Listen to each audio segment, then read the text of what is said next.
Bless the Lord, everybody, and welcome back to yet another video lesson on the recent chapter of working with functions. So today's class will be the continuation of the last week's the lesson. Before I start today's lesson, I would like to quickly recall the terms or the topics that we have learned during last week.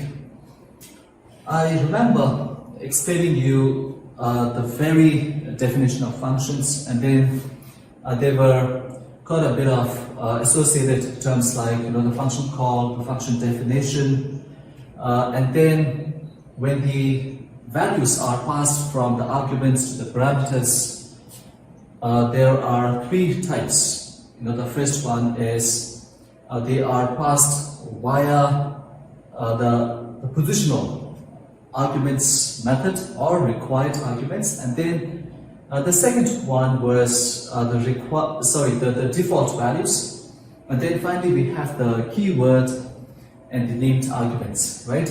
And then apart from this particular topic, there were quite a few others which are very important. So you should have a feel-good factor over those topics before you watch today's video lesson, right? So today I'll be first starting with the topic of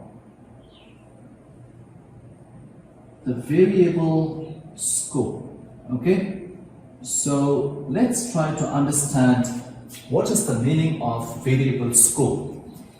Before I get on with the actual explanation, let me come up with the analogy or an example. Let's say you have a class monitor. In a school, you have a class monitor. Say Tenzin is the class monitor of class 12T science, right? So his role as a class monitor is limited to the four walls of class 12T science. Okay, so the moment he gets out of the class, his role or his validity or his scope expires. So he doesn't have any say the moment he is out of the class. Okay, so likewise, I could say like the scope or the validity of Tenzin as the class monitor is confined within the classroom of 12T science. The moment he goes to class 12S, nobody will care much over his responsibility of class 12T. So his scope is limited to only his class. Okay, now let's take another example of the school captain or prefect. Now, them being the school captain or prefect, the scope is variable or the scope is confined to the entire school. You cannot ever say like, he is to be treated as the class school captain or the school prefect in class 12D but not in 12S. You cannot ever say this because he has a wider range of scope. Okay, so this is again another example of a scope with a wider range of validity or wider range of area. Right? So something similar to this in a computer program, you call it as a variable or any data objects. They will have two kinds of scope. The first one is the global scope and the second one is local scope. Okay, so you have two kinds of scope. The first one is global scope, and then the second one is the local scope, right? So it is evident from the name itself. When I say a variable has a global scope, that means that variable could be used in any part of the program.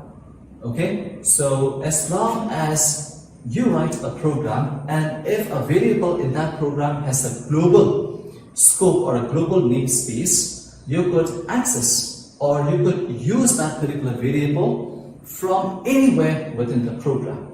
Okay, so the reason is that particular variable has a global scope. And then let's talk about the local scope. When we talk about the local scope, we could perhaps talk in terms of a function.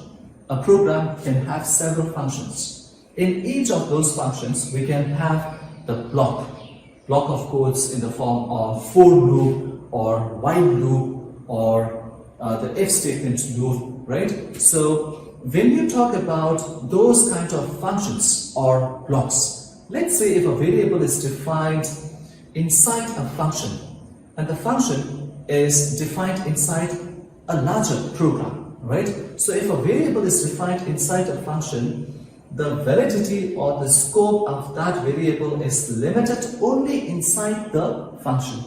Same is the case with the block of statements like while, for, or if, right? So likewise, the variables could either have global scope or local scope. The variables which have local scope are defined in the top level statements. I remember mentioning this in the last video. Top level statements are those statements with no level of indentation. Those are normally referred to as the main part of the program. It's the starting point of the execution of the program. So the variables which are defined in top level statements or in the main part of the program or with no indentation, those variables are meant to have a global scope. So those variables can be used in any part of the program. Okay, they could be accessed or they could be recognized. The one with the local scope, these variables are either defined in a function or the block of statements, which again is a part of the function, right? Now let's come up with an example. Let's say I'll come up with a program, a very simple program, diff. And the name of the function is, let's say, calc sum, right? So this is the name of the function and it receives two parameters. Let's say you have x and then you have y, okay? And then what it does is, it doesn't do much. Z is equal to x plus y and then it returns the value of z. Now this is an example of a function, right?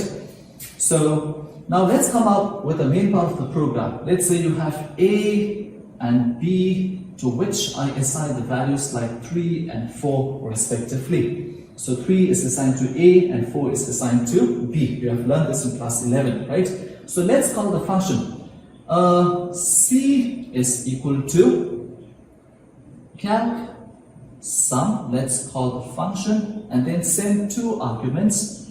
Those are a and b, and then I'll just print the value of sum. Okay, sum is equal to c, right? So this is a very simple program. These are the top level statements, and then this is the function by the name of calc sum, right? So you have three variables, a, b, and c. These three variables are defined in the top level statements or in the main part of the program. So these three variables are meant to have a global scope. So you can access or you can use ABC in any part of the program, be it inside the function, be it any part of the program, you will be able to use it because ABC are meant to have the global scope. However, look at these three variables, x, y, and z. X, y, and z are the variables which are defined or created inside the function of calc sum, right? So which means in the function of calc sum, you are only supposed to use the variables like x, y, and z. The moment you are done with the execution of the function of calc sum, x, y, and z cannot be used anymore, right? Now the question is, can I print the value of z? I cannot do it because the z variable scope is limited or confined to the function definition of calc sum. So x, y, z are meant to have the local scope, a, b, c are meant to have the global scope. Now let's see how the local environments and the global environments are created inside the memory, right? Now let's say I have something like this. Okay, I have a global environment, right? So this is the global environment. Okay, so what happens is when the program executes, it starts here.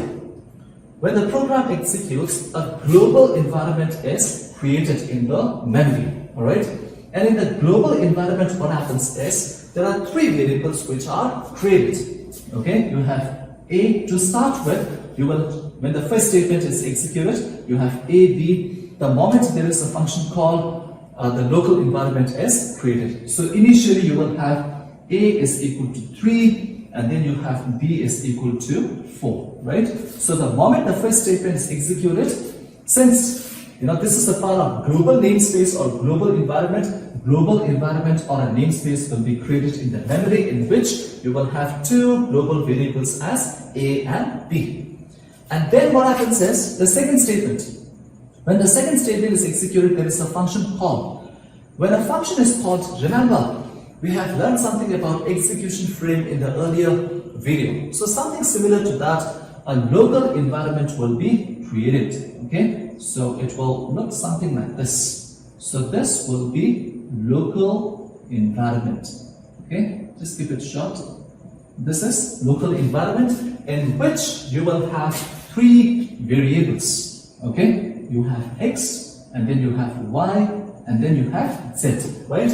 So X will receive the value of 3 and Y will receive the value of 4. Okay, and then this will be calculated and Z will have the value of 7. Okay, so once the return Z statement is executed, what happens is this local environment will be removed from the memory. Okay, once again, the moment there is a function call, a local environment will be created for the function definition of calcsum, in which the variables will be created, the calculation will be carried on. The moment the return Z statement is executed, Z as a 7, the value of 7 will be returned. Okay, and it will be returned and it will be assigned to C. So at this particular time, C will be again created in the global environment, right?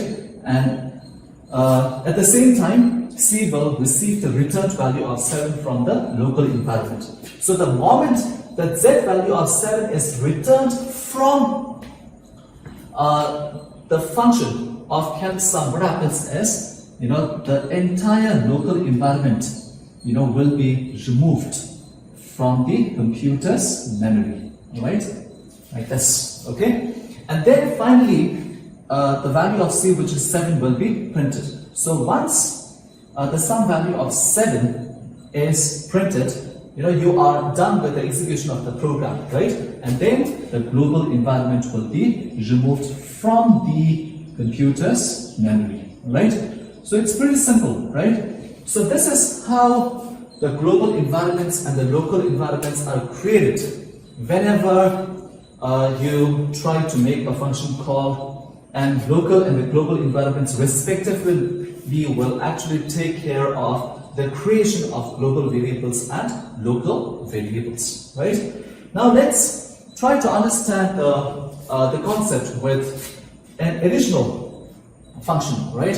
So let's say I come up with another, I think I'll just get rid of this. Okay. Let's say I make some modification to the program, right? Okay, let's come up with calculation of the average, right? So what I'll do is I'll just make some modification. You will have C is equal to calc average. Okay, this is going to be the second example, right? There isn't much of a difference though. Calc average, and then I sent A and B, and this will be the average. Okay. Okay. Now, okay. So let's come up with a function definition for calc average, right? So just write here def. You have calc average, right? So I'll receive both the values of, let's say, P and Q. Okay. All right. And then from here, what I do is I make the function call to the calc sum. Okay, so let's have something like this. R is equal to calc sum, and then I sent P and Q. Okay, and then I'll just return R divided by 2. The program is very simple, it's not that difficult as such. Okay, looks like the program is complete. Okay, now this time what happens is, let's try to understand the execution of the program. You have calc average function call, and then P and Q will receive the respective values of 3 and 4. Okay, and then again there is another call to calc sum. 3 and 4 of P and Q will be passed on to X and Y. Alright, and then what happens? 3 plus 4 is 7. 7 will be returned.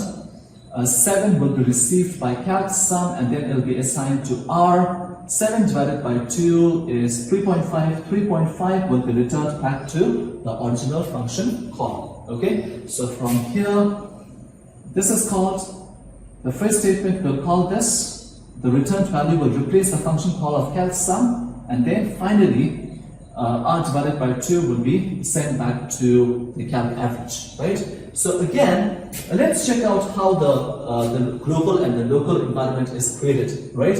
So again, first things first, you will have the global environment. It's not difficult as such. You have global environment, right? So this entire thing is the global environment, and then when the execution starts here, what happens is A and B will be created with their respective values of 3 and 4.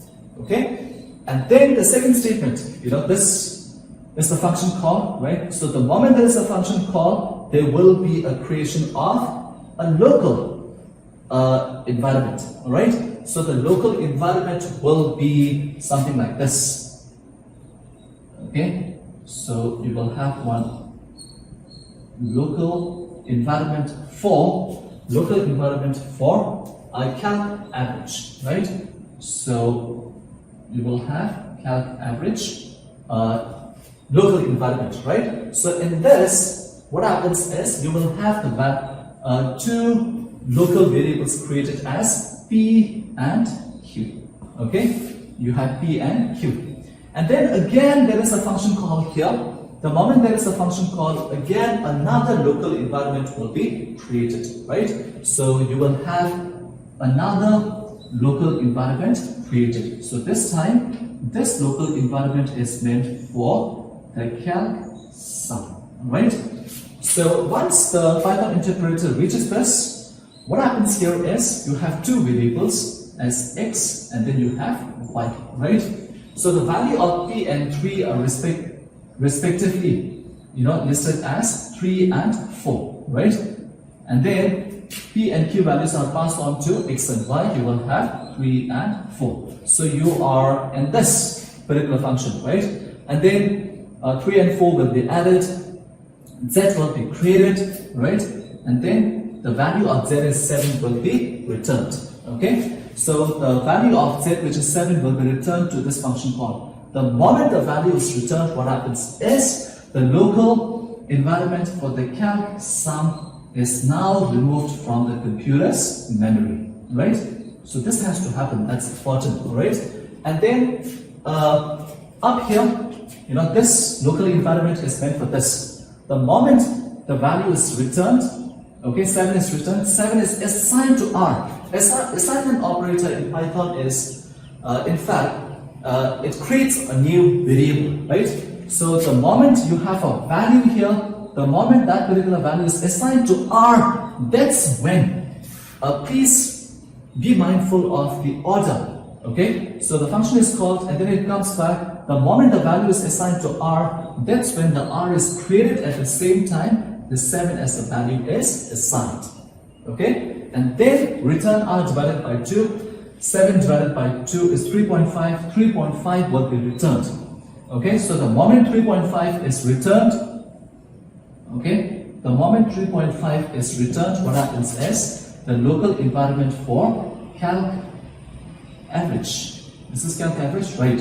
The calc average will be removed from the computer's memory, and then look at this, C will now be created. So there is a specific order in which the local environments are created, the variables in those local or global environments are created. So that's when the C will receive the value of 3.5, and then finally when it prints, the value of the C, which is 3.5, will be printed. Once it's printed on the terminal, the environment, the global environment, will now be removed from the computer's screen, right? So you will have just the output on the screen. Nothing will exist in the computer's memory, right? So this is how the local environments and the global environments are created when the Python interpreter deals with the function call and the function definition, right? So I hope you're clear with this. Now let's move on to the next topic. The next topic is, okay, just write it here, or perhaps scope resolution. Okay, I hope you're able to see this. Scope resolution. What do you mean by resolution? Resolution means to address, a problem in order to come up with a solution. Okay, so in a bid to resolve the issue means in order to fix the problem. That is what is meant by resolution. So scope resolution means sometimes a variable could appear in a while block of a function. A variable could appear in could be defined in a block of while, and that while loop is a part of a function definition. And the function definition again has the same variable name.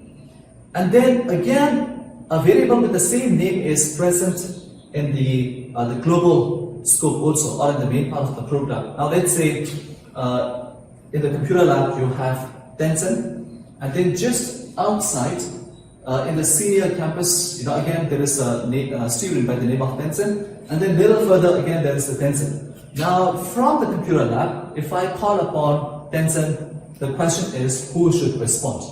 Okay, so I have three variables or three students with the same name but with a different scope. Now the question is who should respond. Okay, so the Python interpreter needs a way out to fix it. So the way of resolving the problem of the scope of variables with the similar names is actually called as scope resolution, right?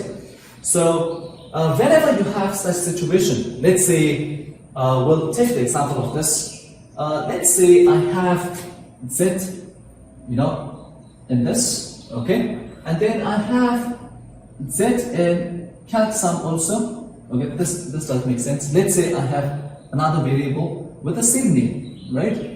So you have one Z in the calc sum, which is again Z is a part of Z has a local scope. Why local scope? Because it is defined in the function definition. And then again you have another Z which is defined in the global namespace.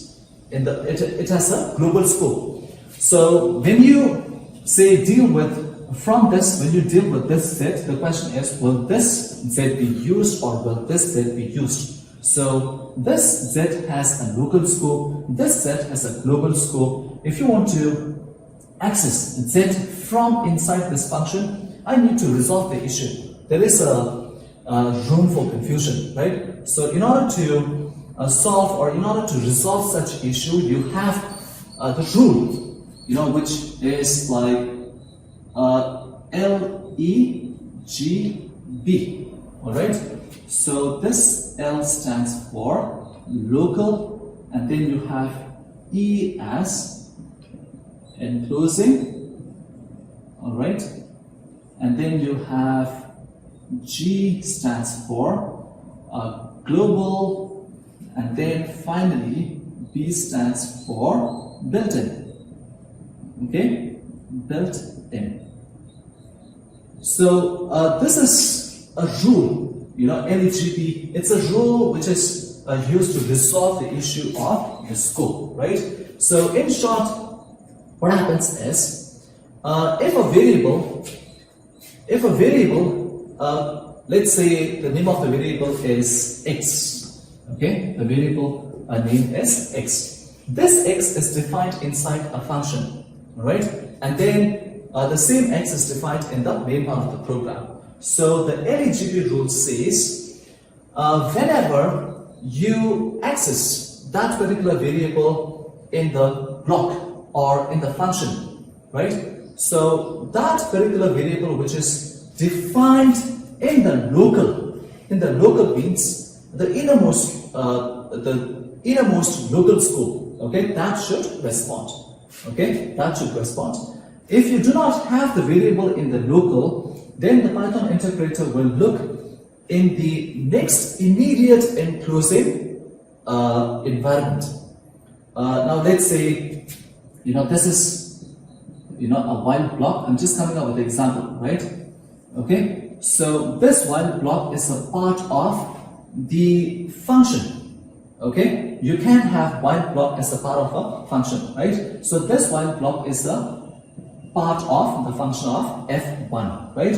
So if you have x in the while block, that particular x variable will be accessed or used. If it's not there, if it's absent, I'm trying to use it from inside the local or the while block. If it's not there, then it looks up at the enclosing, the outer immediate the environment.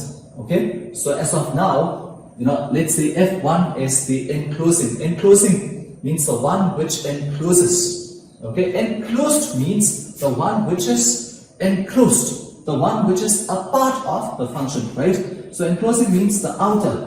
It will look up, it will look at the outer or the enclosing the scope or in the function itself. If it's not there, it will look up at the global. Okay, if it's there, it will be used. If it's not there, it will look out. It will look out for the built-in. Built-in means the one which are already defined in various libraries or modules. I'll come up with the example, right? So this is how the Python interpreter resolves the issue of the local. In short, say computer lab, the senior block, the village, and then the first camp or the biology, right?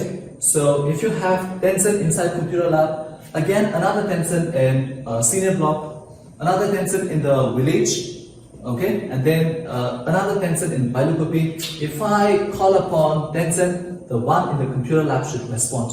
If there is no such student by Tencent in the computer lab, then next the next outer or the enclosing environment should respond. That is Tencent in the senior block. If you don't have Tencent in the senior block, Tencent of the village should respond. If it's not there, then Tencent of biology should respond. So this is called LEGP. But remember, the call is being made from the inner block. Okay, that's important, right? So, however, if the caller is outside the computer lab, then Tencent in the computer lab cannot respond. One in the senior block will respond. If it's not there, again it goes up, right? So again, the one which calls is also important, right? So let's come up with an example in order to fix this, okay? Now let's say, now there are few possible cases.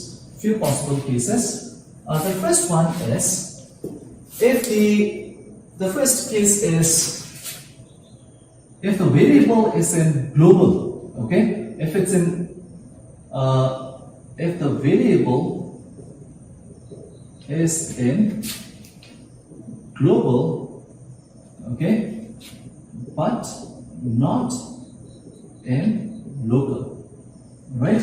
So the first case is pretty simple, right?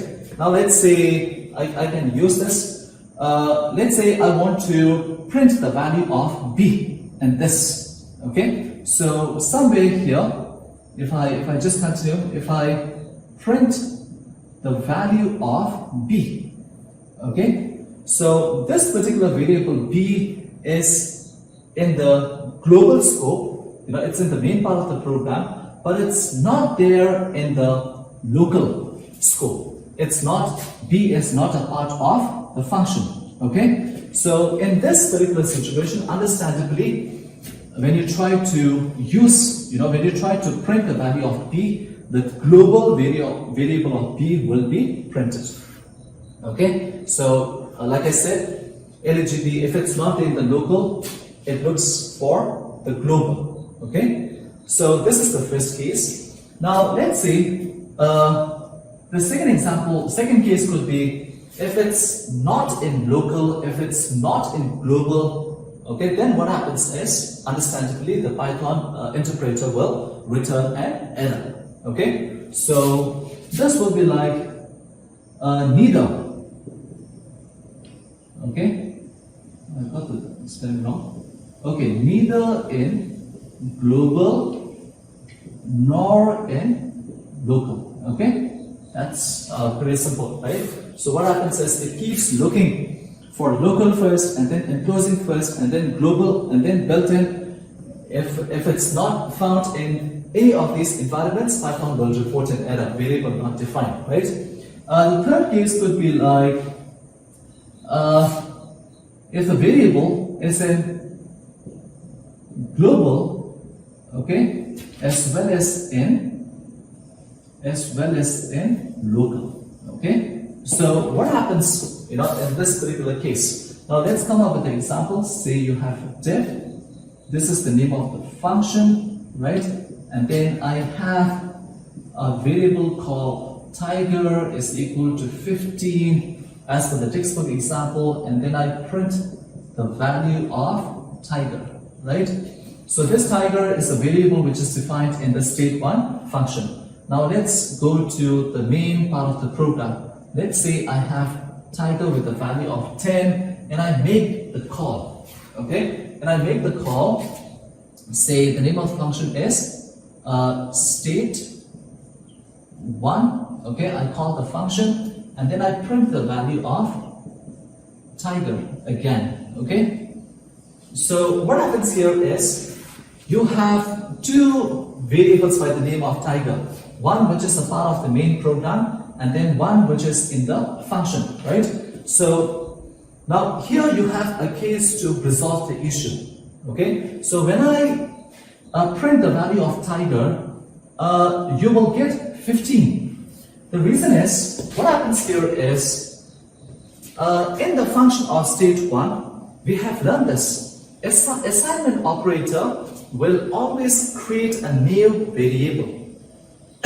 If you could recall in class 11, this 15 as a value seems to be changing the value of the original tiger variable. Looks like as if you are assigning 15 as a new value to the tiger variable, which is defined in the global namespace. But in actual scenario, what happens is, okay, the program starts executing right at this. Okay, 10 will be assigned to tiger, but then there is a function called, this is altogether a new variable. This is totally a new variable. Remember, even though they share the same name, but they have a different scope. Okay, so tensor of class 12D and tensor of class 12S are totally different from each other, right? So likewise, and then we have learned in class 11 also, assignment operator will create a new variable, right? So when you try to run this, what happens is, look at this, tiger value is 10, and then state1, and then 15 will be printed, okay? You have the first output as printed. And then when you print tiger again, it will not be 15, rather it will be 10. Okay, it will be 10. So this tiger is referring to this, right? And then here, this particular tiger is altogether a new variable in the state1 function, right? So you're not supposed to get confused, alright?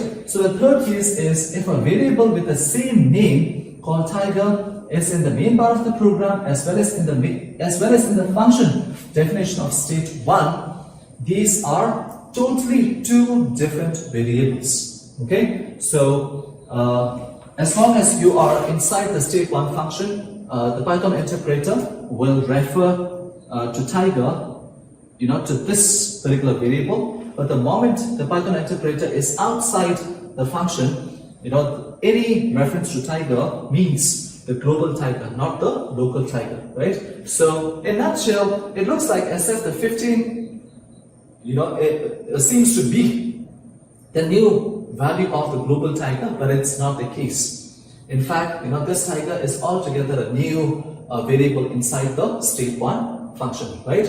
However, if you indeed want to refer to the tiger or the variable with the global namespace, you can do it. You can do it with the help of a keyword called global, right? So you can add a keyword called global tiger, right? So this particular keyword holds for the entire current code block.